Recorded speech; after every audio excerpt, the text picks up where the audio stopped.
Peace talks between Ukraine and Russia will go ahead in Istanbul without the two countries' presidents. Though he made the trip to Turkey, Vladimir Zelensky said his defence minister would lead the Ukrainian team after saying the low level of the Russian delegation sent by Vladimir Putin was disrespectful to all the parties. Volodymyr Zelensky stressed the importance of his presence as he arrived in Ankara.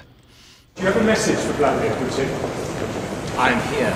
I think this is very clear message. He called the delegation of second-tier aides and deputy ministers sent by Vladimir Putin a sham as he headed for talks with Turkish President Recep Tayyip Erdogan.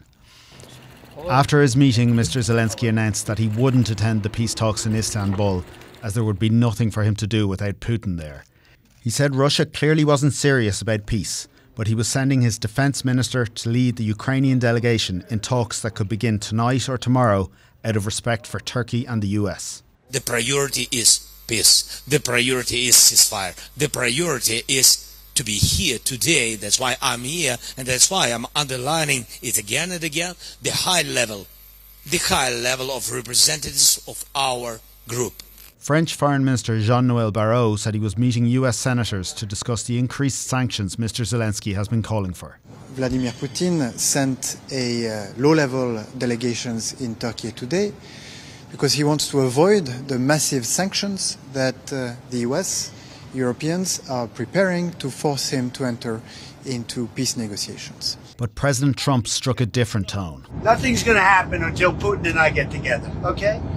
And obviously he wasn't going to go. He was going to go, but he thought I was going to go. He wasn't going if I wasn't there. And I don't believe anything's going to happen, whether you like it or not, until he and I get together.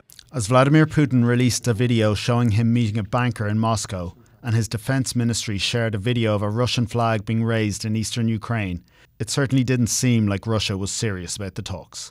Fergal Gallagher, RTE News.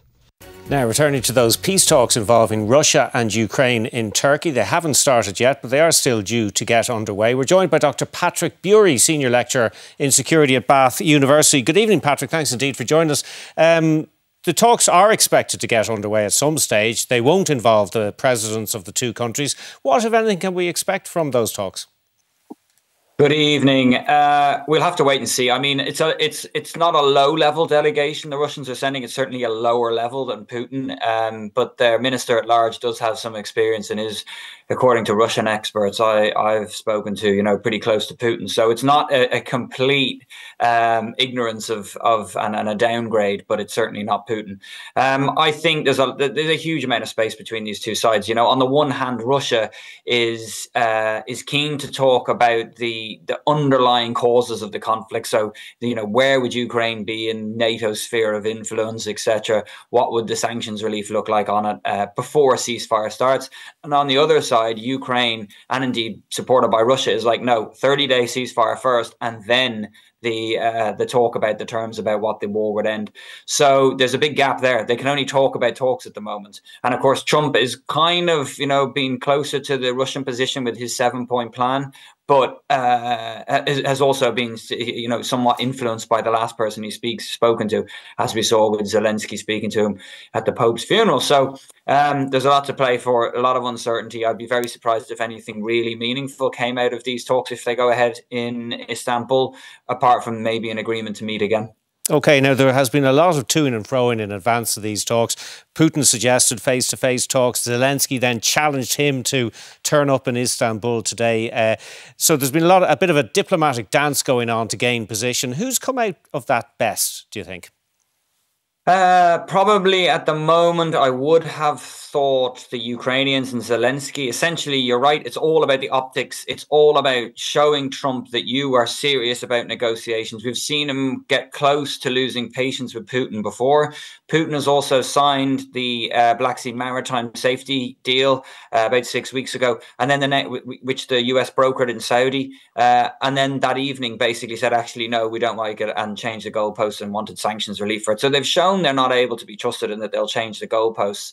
The question is when and if Trump really loses patience with them. And what would that look like then? Would they clearly want Europe to step up. Europe needs to step up in terms of its military support to Ukraine. But the problem is it's 2 to 3 years away of being able to fill the gap that the US is currently providing Ukraine, and maybe never really in terms of intelligence support of the US military. Now, President Trump in his remarks today seemed to be quite understanding of President Putin's position, quite tolerant of it.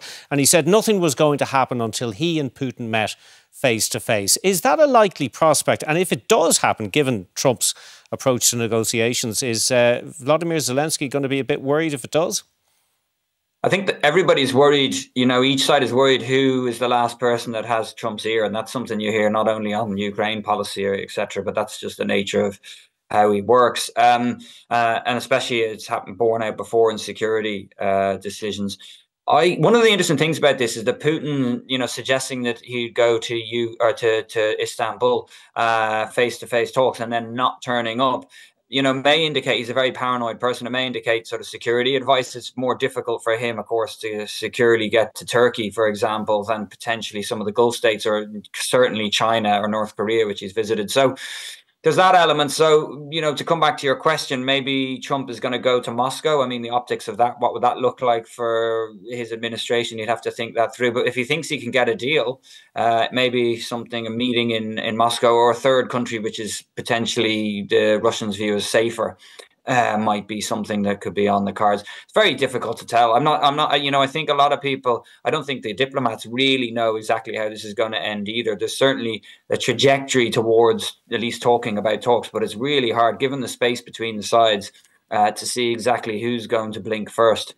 OK, Dr. Patrick Bury, Senior Lecturer in Security at Bath University. Thanks so much for joining us on 6-1.